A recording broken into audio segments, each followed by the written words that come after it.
¿viste? Porque están pasando tantas cosas, no sé si te noticiaste, pero bueno, estaba leyendo lo que a última hora o en últimos minutos ha dicho el vocero presidencial con relación al Centro Cultural Kirchner, y el cambio de nombre.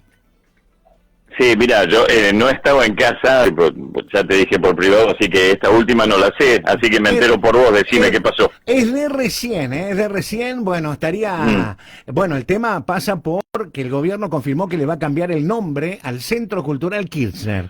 Así lo anunció hace un ratito Manuel Adorni, dijo que todavía no está definido cómo se va a llamar, pero que está tomada la decisión del cambio del nombre. Está bien, a ver, todas estas cosas que están sucediendo estos días, que anuncios de cierre de esto, de cambio de nombre del Centro Cultural, el spot del Día de la Memoria y todo lo demás, sí, responden a algo que tiene que ver con la famosa batalla cultural para deskirchnerizar el gobierno, 20 años de gobierno. uh-huh. Ahora bien, esto es maquillaje, porque la gente por ahora está aportando, sí, apoyando al gobierno de Milei, pero estos gestos que no son más que digamos explosiones, o una manifestación de deseos, no responden al problema de fondo, o sea, la cuestión de fondo, que es empezar a gobernar. Uh-huh. A mí, en mi visión, me parece que seguimos con una especie de anomia, ¿no? Donde se anuncian cosas que en realidad no son de profundidad, de políticas públicas, de ejecución. Pareciera ser como que están centrados en una mesa chica, exclusivamente a lo económico, donde incluso en lo económico las reformas estructurales no se están haciendo. Lo que se está haciendo es no pagarle a nadie para tener superávit de caja, ¿viste? Claro. No le estás aumentando los sueldos a los empleados, no le estás pagando las jubilaciones a los jubilados, no estás convocando a paritarias. Entonces, bueno, así es fácil. O sea, si vos en tu casa agarrás tu sueldo y no pagas la luz, no pagas el gas, no pagas el agua, no le pagas a la persona que te ayuda en la limpieza, no pagas la tarjeta de crédito, no pagas nada, obviamente en algún momento vas a tener superávit. Claro, sí, superávit en el bolsillo, pero en la realidad te seguís endeudando porque no estás consiguiendo un trabajo que te dé más plata y encima no le estás pagando a toda la gente que tenés que pagar. O sea, te vas a quedar sin empleada de limpieza, sin luz, sin gas, sin agua y sin tarjeta de crédito. Sí, es totalmente cierto, es totalmente cierto, Daniel, eso, ¿no? Es como que Milei se sentó arriba de la caja y quedó ahí, como que el mundo se detuvo y todas las medidas que tomó a través de su ministro de Economía no repercutieran directamente en los fogonazos inflacionarios que hace que la gente, bueno, por el momento se banque, pero ¿hasta dónde y hasta cuándo, no? También. Claro, o sea, hasta dónde, o sea, por eso te decía que esta dura realidad te la están maquillando con estos gestos que inclusive tienen apariencia de estudiantina, ¿no? Sí. No de algo de profundidad. O sea, para que vos no chilles porque no tenés un mango en el bolsillo, te maquillan diciendo, le sacamos el nombre al Centro Cultural Kirchner, cerramos Telan, cerramos la TV pública. Sí. La próxima, ¿cuál va a ser? Bajar la imagen de hierro de Evita del edificio de bienestar social. Sí, sí, yo creo se atacan íconos kirchneristas, pero eso es maquillaje. O sea, en lo profundo, en la transformación del Estado, de la economía, o sea, no se ataca, no se rebajan impuestos, se habla de volver a poner ganancias, no se ataca el famoso ingresos brutos, no se ataca el impuesto al cheque, que era una cosa provisoria, dice que se eternizó, y ahora se está eternizando el impuesto país porque rinde muy bien. O sea, las reformas de fondo no se están haciendo. Y hay otra cosa que es mucho peor, que se está viendo ahora con el tema del dengue. Sí. Tampoco se están implementando políticas públicas en materia de salud y en materia de jubilados en cuanto a la atención de los jubilados. Yo lo escuchaba al licenciado de Bedia en otra emisora hace un tiempo y decía que no sabía si el PAMI y el ANSES iban a funcionar como están o se iban a fusionar en una especie de super plataforma o algo así. Ok, todo eso está muy bueno, pero vos en el mientras tanto tenés que gestionarlo. No puede ser que a casi 4 meses de gobierno las principales plantas del Estado sigan en manos de masistas y kirchneristas y sigan sin ejecutarse políticas públicas. Vos podés planear lo que quieras, tomarte el tiempo que quieras, auditándola, saber cuántos empleados hay, que aparecen, que no aparecen, que hay uno en pelotas friendo milanesa, todo lo que vos quieras. Pero mientras tanto tenés que designar a alguien para que empiece a gestionar el día a día de la oficina.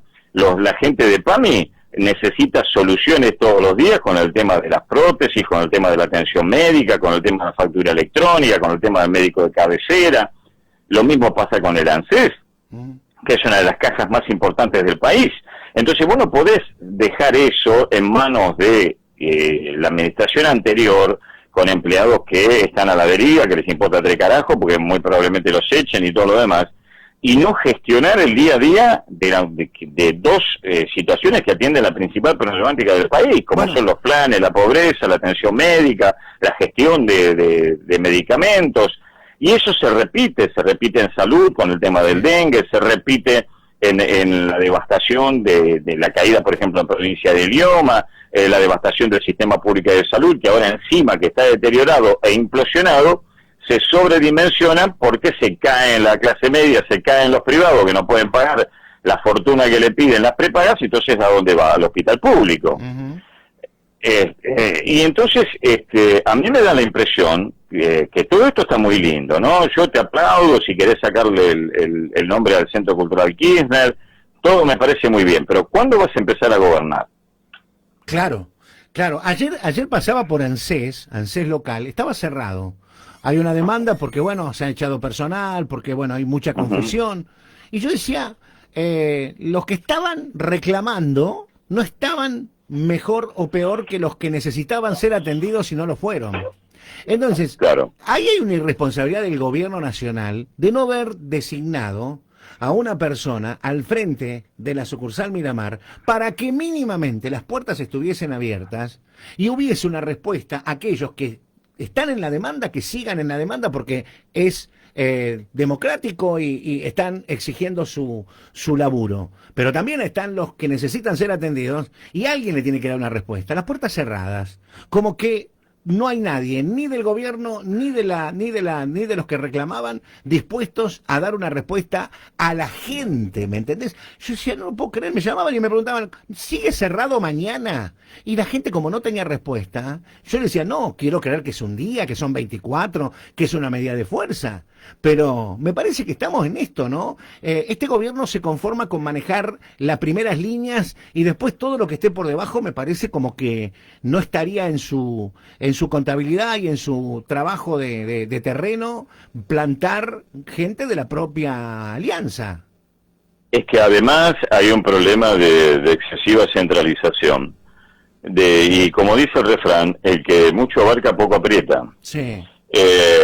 Esto es lo que está pasando también con lo que estamos hablando con el Ministerio de Capital Humano, es decir, la señora Sandra Petovelo absorbió casi todas las funciones más importantes del país, pero no hay cuadros, no hay equipos, ¿me entendés? O sea, no se trata de acumular dependencias en manos de una superministra, sino tener los equipos para gestionar las políticas públicas que esa superministra, supongo, tiene pensado llevar a cabo. Claro. Lo que vos decís que se está produciendo en el ANSES, se está produciendo también en todo el país. Acá, a ver, hay que ser sinceros. Y cuando vos llega una nueva gestión, vos lo que haces es, a los empleados de la otra gestión, que sabés que son más militantes que empleados, que están al servicio de un partido político y no de la gente, bueno, entonces, no sé, proceder al mecanismo legal que corresponda, no le renueves el contrato, ponerlos en disponibilidad, iniciar acciones legales, pero designar un equipo de gente que esté a cargo y en reemplazo de esos y demuestre que son más eficientes y que están al servicio de la gente y no de un partido político. Pero lo que no se puede hacer es no hacer nada. Ese es el tema. Y acá lo que está pasando es que no se hace nada. Y pasa en todas las dependencias del país. Como te decía, pasa en el PAMI, pasa en ANSES. Para cómo en estas fechas, con Semana Santa en el medio y un feriado largo, extra large, hasta después del 2 de abril, donde están las fechas de cobro de los jubilados, por ejemplo, y de los planes sociales. Y está todo el mundo a la deriva, ¿viste? Que no sabe si le depositaron, no le depositaron, cuándo cobro, si no cobro, que la tarjeta alimentar, si está, que no está. Y no tenés a nadie que te responda, no tenés a nadie que te dé una respuesta. Todo muy improvisado, ¿viste? Muy improvisado. El viernes le habían hecho un íntimo, una charla entre un periodista y el ministro de Economía, y decía todo lo que después el lunes en el boletín oficial salió distinto. Vos fíjate la desincronización que tiene este gobierno, que dice una cosa y hasta que no la ves plasmada en el boletín, puede pasar cualquier cosa. Porque, y después le erran y sacan otro. Es como que van muy chapucero, ¿me entendés? Muy poco... A ver, muy poco serio. Es poco serio. Es poco serio. Es poco serio. Si el principal superministro de Economía te dice que a los jubilados se les va a ajustar la inflación a partir de abril, y después lees en el boletín que es a partir de julio... Es todo chapucería. Es una locura, es una completa locura. Sí. Y bueno, y estamos hablando del más alto nivel, entonces imagínate de ahí para abajo. Lo mismo ha pasado con las designaciones, ¿no? Sí. Esta chica de Buen Ver, que habían designado en el RENAPER, y como todo el mundo saltó, entonces la echaron y pusieron a otra persona. ¿Cuántas veces pasó esto? ¿Cuántas veces pasó en 4 meses que designaron a alguien y después la echaron porque no reunía las condiciones, porque se alborotaron las redes o porque hubo denuncias? Es un cambio. O lo que está pasando ahora con esta persona que eran supuestos ñoquis de turismo, el de Miami y la señora de París, y la chica de París salió en una nota ayer con Osvaldo Bazán, que está haciendo periodismo de primera a través de YouTube, y resulta que es una persona que lleva muchos años de servicio exterior, de Cancillería, que no cobra $9.000 y no es ñoqui. Sí. Y entonces, viste, o sea, todo es relato. Irónicamente suplantamos un relato por otro. Sí. Y este relato es un relato de nerds liderados por alguien que está sentado sobre la caja fuerte remedando a otra persona, y no se atiende absolutamente nada más. Es como que la prioridad es llenar el Banco Central de dólares, llegar lo más pronto posible a liberar el cepo, dolarizar, y después vemos. Bueno, sí, pero ¿y en el mientras tanto qué? Porque en el mientras tanto no tenemos salud, no tenemos jubilación, no tenemos trabajo, no tenemos paritarias, que no se puede sostener. O sea, la gente apoya, pero como decíamos recién, ¿hasta cuándo? El apoyo no es infinito, ¿no? Daniel, vos fijate cómo habrá sido de malo el gobierno anterior, Cristina, Alberto y Sergio, que la gente tolera el ajuste que a nivel mundial creo que es el más ajustador de todos, de los que he escuchado en la Argentina y en el mundo, de la manera que lo hace, y con una ciudadanía que está, digamos, no digo adormecida, pero es tanto lo que pasamos de lo que fue la mentira y el relato, que a este muchacho le están extendiendo la cobertura, por más pensando en que no vuelvan aquellos que se fueron, que por lo bueno o lo exitoso que pueda llegar a ser este. Hemos llegado a eso, porque estamos tan asqueados de la política del kirchnerismo, de la política de Cambiemos, de todos aquellos que han fracasado a lo largo de los últimos, ponele 20, 30 años, que ahora este chico lo estamos empoderando con todo lo que no queremos y vimos y pasamos y sufrimos y recordamos que fue lo que terminó el 10 de diciembre. Este muchacho está recogiendo, más que por mérito propio, por desmérito de lo ajeno y de lo que ya pasó, el sostenimiento de una política que es totalmente contraria a la supervivencia de la gente. Totalmente. La gente está tolerando esto, como vos decís, porque lo que está enfrente es peor. Claro. Y además la gente lo reafirma en cada medida que toma Milei. Sí. O sea, cada vez que Milei toma una medida y vos ves la reacción de Lustó, de la coalición cívica ARI, de un montón de gente, y la gente te dice, no, estos tipos, no te das cuenta, estos tipos son lo mismo que el kirchnerismo, no son la solución, son parte del problema. Y entonces sigue apostando a Milei, porque no hay otra cosa. Sí. O sea, Milei es la puerta del Titanic que se subastó hoy en $8.000 de la película, ¿viste? Donde flotaba la protagonista. Sí. Estamos todos flotando con esa puerta y agarrados a eso y diciendo que Dios nos ayude, Claro. porque el barco se hundió, porque todas las ratas que están flotando son impresentables y no queremos volver a ellas. Pero vos fíjate, Porque el problema es que ha implosionado, sí, con la aparición de Milei, todas las alianzas y todo el sistema político argentino. Quedaron todos al desnudo, quedaron todos expuestos tal cual son. La gente ya no se morfa ningún camuflaje ni ninguna careta. Y esa es la actual problemática, ¿no? La devastación que estamos sufriendo. Los partidos tradicionales y las últimas alianzas que sostenían el equilibrio político han implosionado y están mostrando la peor de sus caras. qué cosa, ¿no? Porque, bueno, hay que ir viendo, ¿no? Cómo se va proyectando todo esto, pero estamos viendo que para la tribuna, el fulbito de cambiarle el nombre a una cosa, que es como sostener el relato, porque también Milei tiene su relato, que como el kirchnerismo construyó de espaldas a la gente, porque él habló de la casta y se está aliando con la casta más recalcitrante que conocemos. Entonces, fue con un discurso, me hizo acordar a Menem. ¿Te acuerdas cuando dijo Menem, si yo les hubiera dicho cómo iba a ser, nadie me hubiera votado?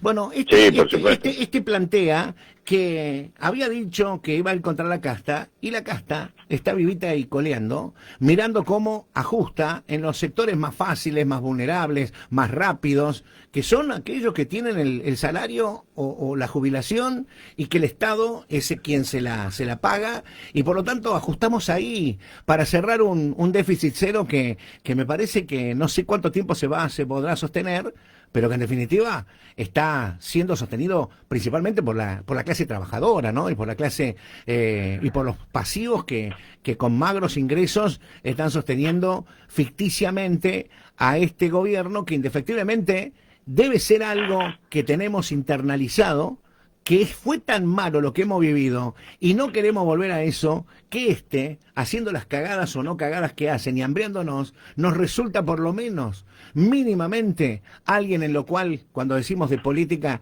no está impregnado de toda la maledicencia de la política que nos ha llevado a esta situación. Y no lo digo por Milei, que está gobernando hace 3 meses, sino por los últimos 30 años en los cuales la calidad del individuo ha ido hacia la baja y la de los políticos hacia arriba, porque siempre han terminado eternizándose los mismos, y si no son los mismos, son los hijos de los mismos, para seguir atados a la gran teta del Estado. Así es, absolutamente, pero el quiebre, ¿sabes por dónde va a venir? Porque la gente, aunque parezca mentira, va a seguir aguantando que cobrar poco, estar casi en la miseria, por un tiempito más. Ahora cuando venga el duro invierno vamos a ver qué pasa. Sí. Pero el quiebre me parece que no va a venir por ahí. El quiebre va a venir cuando la gente ve la dicotomía entre lo que se dice y lo que se hace. Por ejemplo, que vos te nombran la casta, que esto y lo otro, pero Cuño Libarona está puesto ahí para no hacerle juicio a nadie, en vez de investigar y propulsar todas las investigaciones que tendría que propiciar. Y lo tenés a Scioli, y lo tenés a Franco, y tenés el cuadro de Menem, y ahora lo tenés a Ariel Lijo propuesto para la Corte Suprema, ¿viste? Entonces va a venir por ahí el quiebre, la gente va a decir, pará, encima que me estás cagando de hambre, me metés a lo peor de estos hijos de puta que devastaron al país en los últimos 30 años. Yo pienso que ahí va a venir el quiebre. ¿Por qué crees que la actitud provocativa del gobierno de Milei, por ejemplo, el Día de la Mujer, bajar los retratos y poner el de Menem, o ahora esto, o el Día de la Memoria ir por otro, es como que busca permanentemente la confrontación? ¿Vos crees que el electorado que lo sostiene es lo que busca, confrontar con el kirchnerismo y por lo tanto mantener esa base? ¿Vos crees que le exige eso? No, yo creo que lo que hace el gobierno es una estudiantina. Lo del día de la mujer fue una estudiantina, fue muy poco serio. Elegir el Día de la Mujer para cambiarle el nombre al Salón de las Mujeres es una broma de estudiante de secundaria. Es una provocación al pedo. Sí, es una nivel. Sí. La gente quiere eso, pero lo quiere en serio y profundo. Lo que la gente está pidiendo es expulsar todo rastro de kirchnerismo de la política y de la administración pública nacional, pero con hechos, no con estas cosas de estudiantina. A mí no me sirve de nada que al Salón de las Mujeres vos le pongas el Salón de los Próceres y pongas el cuadro de Menem, no. si en realidad cuando cerraste el Ministerio de la Mujer, Género y Diversidad, no echaste a la mierda a todos esos lacras, parásitos que estaban ahí rascándose el higo, comiendo bizcochitos Don Satur, y lo único que hiciste fue amontonarlos en otro lado donde le seguís pagando el sueldo. A ver, sé que hay una ley de empleo público, sé que el empleado de planta no se lo puede echar, sé que hay una cuestión legal muy compleja, pero bueno, se supone que eso lo habías estudiado antes de asumir.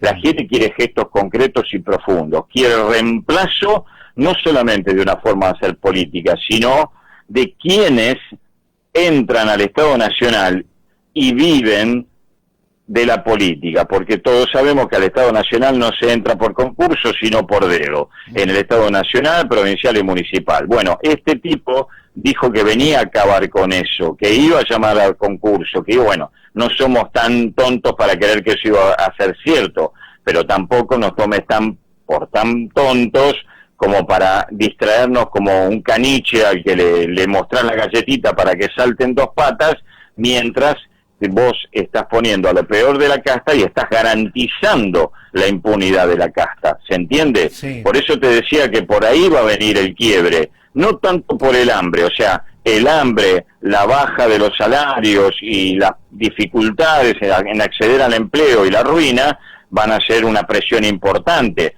pero lo que va a hacer saltar la olla es esto: yo estoy haciendo el sacrificio, me estás empomando a mí, pero vos estás encubriendo a los que nos trajeron hasta acá. Claro, es digamos como defraudar a ese electorado al cual le planteó que más allá del ajuste iba a haber un poner a cada uno de los que fueron responsables de la decadencia en el lugar que le correspondía. Y eso no estaría pasando, eso no estaría pasando, porque encontró que, o se dio cuenta que la política es 2 más 2, pero que nunca da 4, y hay que negociar y hay que entrar en las idas y vueltas de todo lo que tiene que ver con que, bueno, la oposición y esto que es tan complicado a la hora de poder plantear un gobierno sin ninguna base política más allá de la del propio candidato, donde terminás teniendo que ceder, porque bueno, lamentablemente para la Libertad Avanza es muy difícil negociar, porque no está en su vademecum la negociación, ¿viste? Como que ellos vienen a imponer, están más preparados para, disculpen lo que voy a decir, ¿no? Pero están más preparados para gobernar un país sin legislativo que con legislativo. Y vos fíjate que está muy planteado eso, es como que pareciera que se lo quieren llevar puesto, y está bien, hay mucha lacra dentro de la Cámara de Diputados y de la Cámara de Senadores, pero ahí está la habilidad de la política, ¿no? Que tiene que ser una habilidad que permita que se compongan alianzas y se compongan situaciones para poder de ahí en más encontrar esa legitimidad, porque yo siempre pienso, si mañana seguimos gobernando como gobierna este muchacho, con decretos de necesidad y urgencia, eliminando aquello, eliminando lo otro, y no lo haces por ley, cuando cambie el gobierno, porque algún día cambiará y vendrá quizás los que hoy no están, quizás van a volver nuevamente a instalar todo lo que Milei hizo, como lo hizo Macri, ¿viste? Cuando arrancó, parecen como que vienen a hacer el cambio, se quedan sin nafta, y después el kirchnerismo termina utilizando lo que llevaron de ajuste los neoliberales, como les manda, y empieza nuevamente el ciclo de la nacional y popular, hasta que, bueno, el último mango aguante y pueda ser dado en el lugar y en el momento que así lo designan. Es como que estamos, es una rueda. Claro, sí, lo que pasa es lo siguiente, yo lo veo de esta manera. Cuidado cuando, como decía el general, cuando la gente te haga tronar el escarmiento, porque esta vez la gente confió y se está sacrificando más allá de lo normal, porque vos le prometiste un cambio radical del país. Sí. Y la gente está propensa en este momento, yo te diría, a lo poco democrático. Si vos le decís a la gente que de apoyar la intervención de los 3 poderes del Estado, la mayoría de la gente te va a decir que sí. Sí. Lo que pasa es que tenemos un Bukele de cebita. Ese es el tema. Y no vaya a ser que tengamos la triste decepción de comprobar que Milei no es quien dice ser, sino una tercera marca del kirchnerismo para hacer el trabajo sucio del ajuste salvaje y ordenar las cuentas y producir el caos social que el propio kirchnerismo en particular y el peronismo en general no puede hacer por su identidad política y su relato político. Bueno, eso también, Daniel, produce que la oposición esté, más allá de relinchar por momentos, nos sacan los caballos todavía, porque saben muy bien que este ajuste que está haciendo Milei, si mañana tomasen ellos el comando de la manera que, como planteó Carlotto, se verían obligados a tener que continuar este tema para poder lograr revertir lo que, como vos decís, no les gusta hacer, pero que es necesario, porque no hay otra manera, no tenés financiamiento de afuera. Si no volvés a la emisión y volvés a todo el circuito que hoy Milei está dejando de lado, bueno, seguimos en la misma. Entonces me parece que hay como una connivencia, ¿viste? Entre esa oposición que relincha, pero que por ahora no quiere sacar la cabeza de donde está y pega algún gritito o aparece alguna dirigente o dirigente planteando el pseudo golpe o el final del mandato, pero solamente son como, no sé, como chasquibum para ver de qué manera, sí, la parte más radical, claro. La izquierda. Sí, lo que tiene, eso. Claro, pero no. Lo que pasa, Marcelo, es que vos acá tenés un drama. La dirigencia es un drama, porque supongamos que Milei fuese quien dice ser y sus intenciones son las que dice tener y que solamente está tropezando porque está en minoría y porque no tiene bien definido el rumbo y porque no tiene los cuadros y que pin que pum. Bueno, ok. Y como vos decís, tiene que tener una negociación política, sí. Claro, pero ¿con quién negociás políticamente? Si todos con los que te tenés que sentar a negociar son los responsables de esto que estamos viviendo, todos, claro. Radicales, el PRO, la coalición cívica y los perucas. No hay uno solo que valga la pena, son uno peor que el otro, uno peor que el otro. Del PRO, de la UCR, de la coalición cívica, son todos lo peor de lo peor, y han quedado expuestos en estos 4 meses como nunca. Viven todavía de la forma, de la mentira, del relato. Lo escuchás a Horacio Rodríguez Larreta decir que su padre estuvo desaparecido, pero por el amor de Dios, estuvo desaparecido con algún gato de joda durante una semana. ¿Qué me venís a hablar de que tu padre estuvo desaparecido si era parte de la dictadura, fue funcionario de la dictadura y después fue presidente de Racing impulsado por la guita de la dictadura y a Racing lo fundió, lo dejó ahí camino a lo que años después sería Racing Club desaparecido? Qué de fraude, ¿no? Y encima te victimizás con un video en el Día de la Memoria, ¿te das cuenta que el cinismo, la perversión, la distorsión de la realidad, la pregunta que uno se hace cuando ve estas cosas o cuando lo escucha a Lustó o cuando lo escucha a Morales o cuando escucha a toda esa gente, la pregunta que uno se hace es ¿a quién le hablan? Porque son una tercera marca del kirchnerismo. Pero sí, pero además, ¿a quién le hablan? Esa es mi pregunta, ¿a quién le hablan? Y cada cosa que postean, cada imagen que hacen, cada video que publican en las redes, abajo es un rosario de puteadas. Pero bueno, yo lo veía a Lustó el otro día en la marcha del 24, decía, a mí no me representa como radical este muchacho. No, obviamente. Además, ¿de qué se reía el pelotudo ese? Estamos hablando de la marcha del 24, que quizás no había nacido el idiota ese, pero el 24 de marzo sucedieron muchas cosas en la Argentina y que tienen que ver con una fecha que tiene una previa y una posterior. Y el 24 fue el momento en el cual se instauró el golpe militar más sangriento de los últimos años en la Argentina. Ahora, yo veía a mucha gente que más que pensando en el 24 de marzo del año 76, 48 años atrás, más pensando en ver de qué manera posicionaban políticamente la vereda de enfrente con relación al gobierno actual. O sea, más que un acto de memoria, era un acto de desmemoria. Absolutamente. Entonces digo...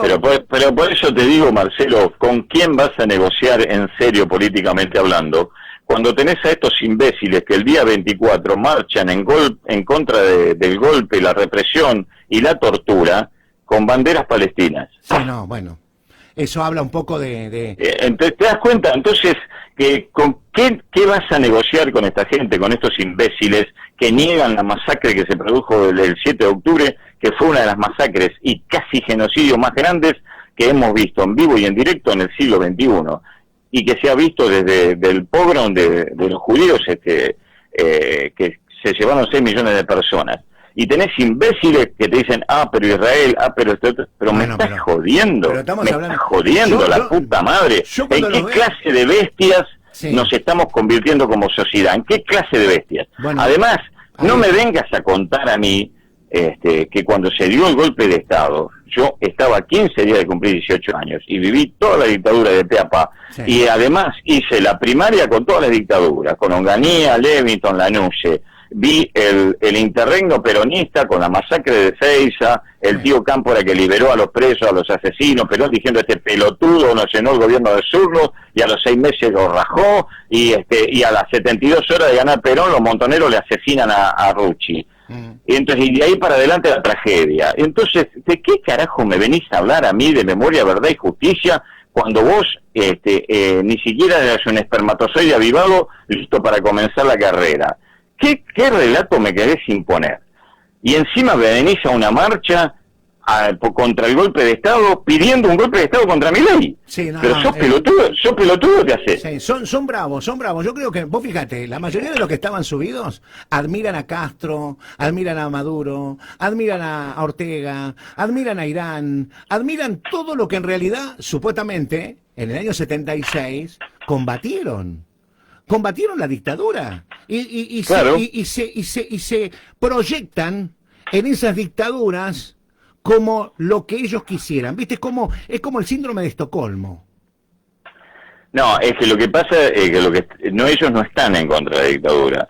Lo que están proponiendo es una dictadura que les guste a ellos, como la de China, como la de Cuba, como la de Venezuela, o como la de Rusia, o como la de Nicaragua. El problema no están en contra de la dictadura, están a favor de una dictadura propia, porque en todos estos 20 años nunca he escuchado de estos supuestos revolucionarios de cartón, de estos Che Guevara de Little Park, nunca escuché la palabra nosotros. Nunca escuché la palabra nosotros, siempre fue ellos. Ellos y nosotros contra ellos. Siempre la construcción del enemigo, siempre la destrucción, siempre la antipatria, siempre la trinchera, siempre la división. No he escuchado de la izquierda argentina, desde que tengo uso de razón, una sola palabra constructiva, un solo proyecto constructivo en casi, no sé, voy a cumplir 66 años, y Dios quiere, en pocos días más, y desde que tengo uso de razón, nunca los escuché decir otra cosa que patria o muerte, cuando ellos jamás fueron la patria, porque jamás el pueblo los votó. Es el día de hoy que nos pasan del 2% de los votos, y sin embargo viven de la muerte, de la violencia, de la destrucción, de la construcción de un enemigo, de poner trabas, palos en la rueda, de usar a los pobres, de lucrar con ellos, de ser parásitos de la butaca del diputado nacional, provincial, del panelismo televisivo, de medrar con los comedores, con las iglesias populares, de medrar con lo peor de la gente, con la gente en su peor estado, usarlas y en la década del 60 matarlas, porque la cantidad de víctimas civiles que produjeron estos HDP, nunca hablan de ello. No, ese tema... Nunca hablan de ello. De ese tema no se habla. Entonces, yo estoy harto de toda esta farsa de unos y de otros, por eso el día 24 es uno de los días que peor la paso, porque me da náuseas todo el día, ver lo que veo y escuchar lo que escucho. Pero la problemática es que no tenemos dirigentes a la altura, son todos unos farsantes, del primero al último. Todos, la gran mayoría, no te digo todos, pero la gran mayoría, 99%, no resisten una investigación judicial seria sobre su patrimonio. El 99% tiene hasta el perro nombrado en el Estado, nacional, provincial o municipal. Y después los escuchás en los actos, en las plazas, Día de la Memoria, el cartelito, fueron 30.000, gritan presente, y la puta que lo parió. Pero son de lo peor que ha dado la sociedad argentina en los últimos 80 años, y siguen viviendo y parasitando a la gente, y siguen apostando a la destrucción. Hoy es Milei, ayer fue Macri, antes fue De la Rúa, antes fue Alfonsín. Se han apropiado del Estado como una cosa propia y somos nosotros, y estás con nosotros o sos el enemigo. Pero ni siquiera es una postura ideológica, es una postura de plata, corrupción, narcocriminalidad, para servirse de un país al cual ya no le queda carne y unos buitres se están chupando los huesos de lo que le queda. Y en ese contexto asume este fenómeno disruptivo que no se sabe bien qué es, para quién juega, pero al que muchos votaron, el 56%, porque realmente no había otra opción. El tema es que cómo salimos de esto con lo que está flotando como satélites alrededor de este tipo y que se hacen llamar oposición, se hacen llamar PRO, se hacen llamar UCR, se hacen llamar Coalición Cívica, y mañana se harán llamar, no sé, Pepito Pómoro, cambiando los disfraces y las caretas para ver si la gente los vuelve a votar. Esa es la explicación por la cual la gente está aguantando, como decíamos al principio de la charla, toda esta masacre que se está haciendo en el bolsillo y en la salud de las personas que siguen pagando el eterno ajuste para que los políticos sigan nombrándose y heredándose los cargos del Estado in eternum gloria, mientras la gente se sigue cagando de hambre, sin laburo, sin justicia, sin salud y sin derechos. Tanto que hablan de derechos, acá no hay un puto derecho para el laburante. Los derechos son todos para estos hijos de papá, sí, que se han adueñado del Estado, se lo usan como si fuera el living de su casa, de los dineros públicos, y se heredan los cargos, y se nombran hasta el perro. Y entonces la gente está harta de eso, quiere, necesita desesperadamente recuperar un país, y ve que no tiene los medios, porque cada persona que elige para recuperar un país es una nueva decepción. Y cada nueva decepción política implica una degradación de las condiciones de vida, de la esperanza y también de la proyección en cuanto a cultura, educación, que hace necesaria la formación de nuevas personas que nos saquen de este desmadre. Pero cuando vos tenés cada vez gente más inculta, más ignorante, más malnutrida, sin acceso a una buena alimentación, sin acceso a una buena educación, sin acceso a una capacitación laboral, sin acceso a un trabajo digno, y que los viejos que aportaron 30 años son los eternos jamones del sándwich, y los victimizan, no les niegan los remedios, les niegan la salud, y les pagan 2 mangos después de haberles saqueado el bolsillo cuando eran trabajadores activos, entonces llegamos a la Argentina de hoy. Un gran caldo de putrefacción donde no se encuentran estadistas, próceres, ya que hablamos de próceres, sí, que tengan los huevos necesarios para dar vuelta a esta situación y liderar un proceso de cambio. ¿Por qué? Porque la mayoría dijo, no, más sí, no voy a ser el único pelotudo que se juega la vida contra el narcotráfico, no voy a ser el único pelotudo que se va a tirar contra los jueces, no voy a ser el único pelotudo que se va a tirar contra los fiscales, no voy a ser el único pelotudo que se caga de hambre en el municipio pegándole al intendente. Joda, joda, joda. Hay un sobre para mí, y ahí entramos todos en la ronda de la felicidad, en la ronda catonga. Y llegamos a esto que estamos viviendo. ¿Y avisorás una salida o este diagnóstico es un diagnóstico que más bien tiende a agravarse con los años y por lo tanto en algún momento esto habrá de hacer una ebullición y una explosión hacia afuera y hacia adentro, donde bueno, empezará a nacer una nueva Argentina, quiero creer, porque cuando uno está harto de lo que ya pasó y sabe que si vuelve va a ser igual o peor de lo que se fue, y tenemos este proyecto digamos no sé, de gobierno que se desdice, se rearma, se confronta, que vive destruyendo. Es muy Lilita Carrió, viste que Lilita Carrió construye y destruye a la misma vez. Viste, siempre es muy así, es muy ecléctico. No se puede vivir en un país que se proyecte para ser predecible con un gobierno donde se va cambiando y se va ayornando a la realidad mediática más que a la realidad de la gente. Porque ese es el problema. No interpretan, no asumen el rol de la gente. Se peleaban por una jubilación que también es de hambre. Y por 20, por 30 o por 40. Dejémonos de joder. Estamos hablando de la clase más vulnerable, de los abuelos que han trabajado toda su vida y que siempre cuando arrancaron a trabajar se les dijo, ustedes van a tener una jubilación mayor porque han aportado. Y después le entraron por la ventana 700, 1 millón, 2 millones de nuevos jubilados que se acogen a una moratoria y aquellos que pagaron financian todo el desmanejo y el despropósito de los gobiernos, solamente para hacer politiquería. Porque lo lógico hubiera sido que si los querían ingresar al sistema de jubilados y pensionados, lo que hubieran hecho es también crear la financiación, o sacar los recursos de otro lado, y no de aquellos jubilados que aportaron toda su vida para jubilarse con un ingreso mucho más superior de la mínima que están cobrando. Entonces vos fíjate cómo nos han cagado, ¿no? Porque nos han cagado, y no lo remonto a este último, ni al anterior, sino a todos en los últimos 40 años. 40 años. Yo me acuerdo de Alfonsín, cuando había inflación y decía, un 6% de inflación no mata a nadie. Eso fue lo que dijo una vez cuando no podía dominar la inflación. Y hoy no conozco otra época que no hayamos pasado desde el 83 hasta acá, donde no hayamos tenido estos procesos inflacionarios que lo único que han hecho es empobrecernos a todos. Pero claro, pero te destruye, a ver, vos no podés vivir, Marcelo, en un país donde es imposible planificar, desde la persona solitaria en su barrio hasta un inversor que viene de afuera a traer una planta para fabricar automóviles o peperinos pómoros.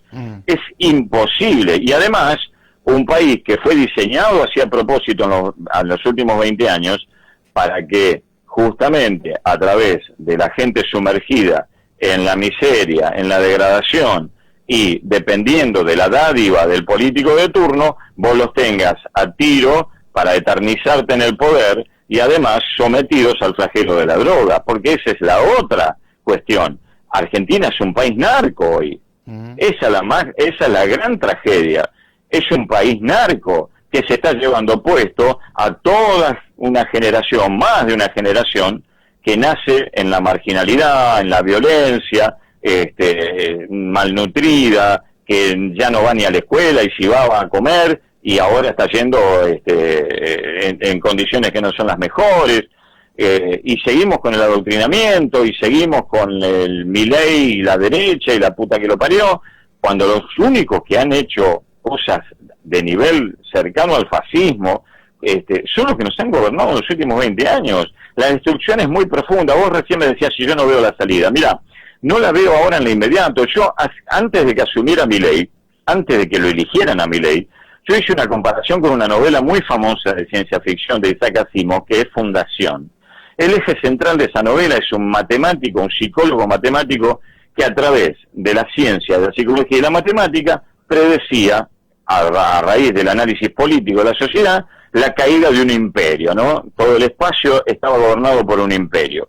Como se agrandó tanto, se preveía que se iba a pudrir. ¿Por dónde se pudren los imperios, no? Era una imitación de la historia de Roma, por ejemplo. Los imperios se pudren por la periferia, porque justamente cuando vos creces demasiado no podés controlar todo el territorio. Bueno, larga historia corta. ¿Qué pasaba con este imperio? Se caía y venía el salvajismo, porque cada territorio que recuperaba se convertía en anárquico y se gobernaba a sí mismo y se rebelaba contra los demás e iba a cazar a los demás para sacarle sus bienes, el agua, el ambiente, la comida, todo lo que sea, y volverlos a conquistar. Entonces producía una barbarie de unos 30.000 años. Lo que él proponía era que si se tomaban ciertas medidas, la barbarie no se podía evitar, pero se podía reducir de 30.000 años a 3.000. Bueno, yo te hago una analogía con la Argentina. Si la Argentina tuviese una clase dirigente honesta, con huevos, y que tuviera un respaldo popular como el que ahora está teniendo Milei, que lamentablemente lo está despilfarrando, la Argentina no va a tener salida, ni ahora, ni en 10 años, ni en 20, ni en 30, pero sí quizás en 50. Se reduce el periodo de la barbarie, pero lamentablemente como va Milei, con la gente con la que va, y con el entorno de personas que tenemos alrededor como dirigentes políticos, yo te diría que ese periodo de barbarie en el que está sometido la Argentina no se va a reducir y lo vamos a seguir soportando por muchos, muchos años más. Yo no voy a ver a una Argentina que yo quise ver.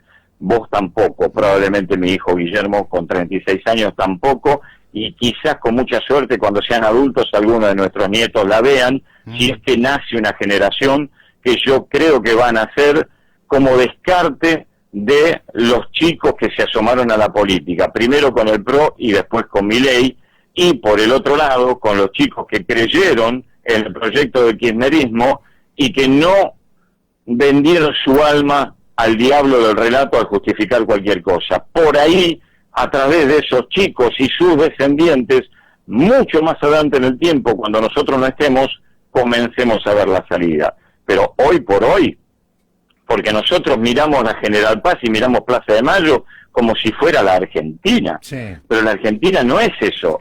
La Argentina es Jujuy y sus señores feudales, la Argentina es Salta y sus señores feudales, la Argentina es Santiago y sus señores feudales, la Argentina es el Chaco y sus señores feudales, la Argentina es Formosa y sus señores feudales. La Argentina es una cloaca que en el siglo XXI no se entúa. La Argentina es un país que en el siglo XXI no tiene agua corriente, no en el Chaco, no la tiene en el conurbano. Argentina es un país que en el siglo XXI no fabrica ni un clavo. La Argentina es un país que dice tener la posibilidad, a través del campo, de alimentar a 400 millones de personas, y sin embargo tiene a más del 50% de la población En la pobreza. con problemas de nutrición, muerta de hambre, y un sector de la política que demoniza el campo e impide que el campo produzca más. O sea, en esta locura estamos, ¿te das cuenta? Sí. O tenemos provincias como Chubut que están paradas sobre oro, sobre plata, sobre metales, que en los otros países producen miles y miles de millones de exportación, y acá te hacen una marcha para decir no porque nos va a contaminar todo. Nos vamos al extremo. Sí. Estamos parados sobre la riqueza, pero tenemos a un montón de supuestos dirigentes que abominan a esa riqueza, que abominan a los que quieren trabajar para explotarla, y toman, cuando son gobierno, todas las medidas posibles para que esos tipos no puedan producir. Quieren que todo el mundo cobre plata del Estado. Ahora, ¿de dónde va a sacar plata el Estado si nadie trabaja, nadie produce y nadie paga impuestos? Bueno, eso fue lo que le pasó al último gobierno de Cristina y al gobierno de Alberto Fernández.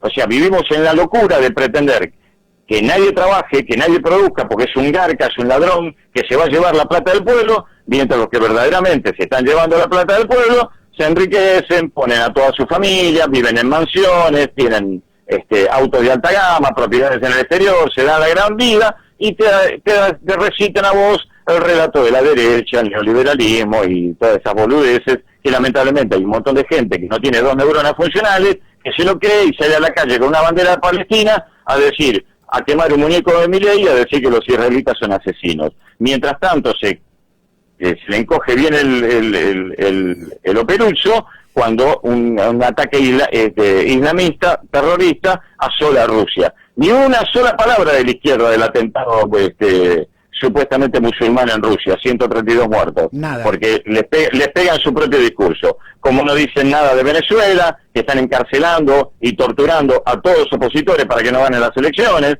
como no dicen nada de Nicaragua, que es una de las dictaduras más salvajes del siglo XXI, ¿te das cuenta? Entonces, volvemos moviéndonos la cola al inicio de esta charla. ¿Con esta gente vamos a dialogar un proyecto de país? ¿Qué más decir? Daniel, te mando un abrazo enorme, como siempre, tan claro, tan preciso y con tanto sentido común. Te mando un abrazo enorme. Abrazo grande, un saludo para todos. Daniel Bregua, charlando con nosotros en la mañana de la